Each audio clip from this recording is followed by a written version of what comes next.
If we are the same person before and after we loved, that means we haven't loved enough. International bestseller for a reason. I highly recommend this book whether you are suffering in a relationship or you are happily engaged with someone. So today is the first episode of the book review series, and today I'm gonna review The 40 Rules of Love by Elif Shafak.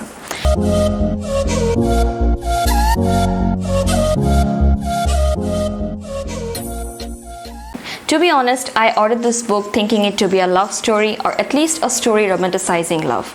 I've never thought the book that I started off so casually will end up to be a life changer for me. Trust me guys, from the moment I started reading this book till the time I completed, I was left completely spellbound by the beauty of Islamic spirituality and of course mysticism. The story begins with Ella Robinson, who is about to be 40 with 3 kids and a husband. Despite what it seems to be a normal happy family, Ella still feels a sense of emptiness inside her heart. With the kids growing up and her husband busy at work, Ella decides to take up a job of reading and reviewing novels in a literary agency. That is when another book named Sweet Blasphemy, written by an unknown author named A.Z. Zahara, landed on Ella's lap to be reviewed by her, that turned her life upside down. Now this is where the real story begins. The book, the Sweet Blasphemy, is actually a manuscript of the 13th century Sufi poet Rumi and Shams of Tabriz and his 40 rules regarding life and love. So what was shocking to Ella was that the book Sweet Blasphemy had an uncanny resemblance to her own self. The 40 rules of life and love that Ella read in that book made her question whether she herself was a good mother and a good wife, and above all, had she understood love truly and completely, and what was that one thing that made Ella so empty inside her despite surrounded by her family members. So the heart wants what it wants, and Ella sets out on a journey to meet the mysterious author of this book, who seemed to know Ella beforehand and intentionally sent this book to be reviewed by her so that she can face the reality of her very own self.